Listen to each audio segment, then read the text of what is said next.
So up until this point, I've only started the practice with having you guys just breathe. And I usually call that one an equal part breath or 3-part breath, where we breathe in through the nose, we fill the belly, fill the chest, and then exhale through the nose. So we can add on to that 3-part breath. And if you take yoga at a yoga studio, you'll really understand this principle, or maybe you have taken yoga at a studio or noticed this. So there's this breath, it's called Ujjayi Pranayama, and Ujjayi in English means victorious breath. So what victorious breath is sort of helps us bring awareness to breath's presence when we're practicing yoga.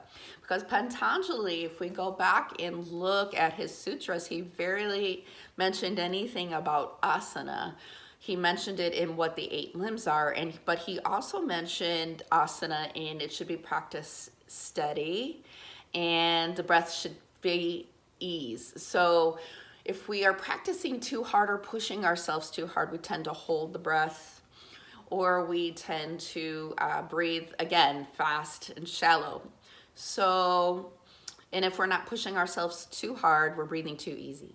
So that Ujjayi breath really brings awareness to breath's presence in a yoga practice. And so when we inhale through the nose, on the exhale, it sort of sounds like an ocean sound in the back of the throat, and I'll try to exaggerate it on video here. So it sounds like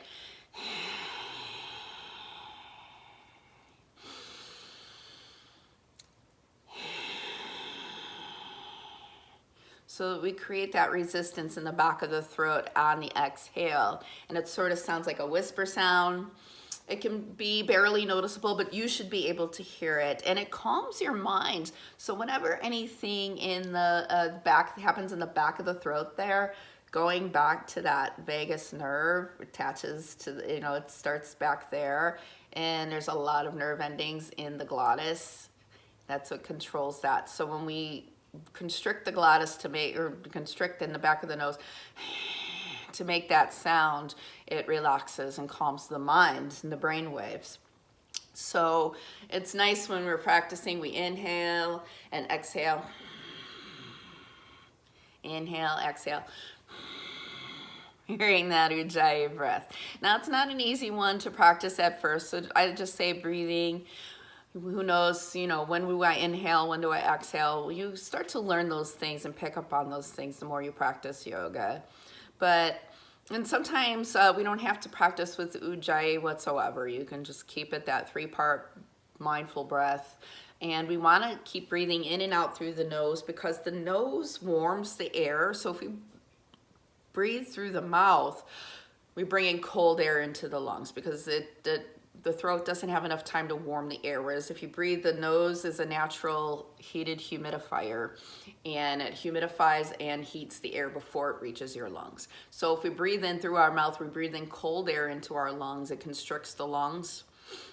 And if we shock the lungs and constrict the lungs, guess what? We're going to shock and restrict the body. We're going to bring stress into the body through breath. So we got to be mindful. And I know if we have like a cold or something and we can't breathe through our nose, that's okay. But whenever possible, we want to stay with that breath, breathing in and out through the nose. So Ujjayi helps us be mindful of that as well.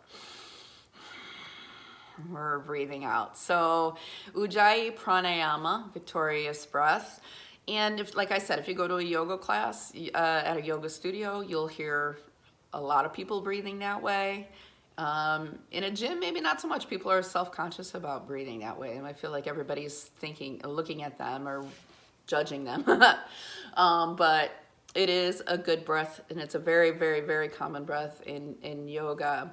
And another way I describe it as, think of Darth Vader from Star Wars, like how he breathes through that respirator so that he sounds so that's sort of another way of how Ujjayi breath could be described. So any of those things, very helpful for you if you need something to bring your focus on, bring it on the breath. So next we're going to look at Nadi Shodhana.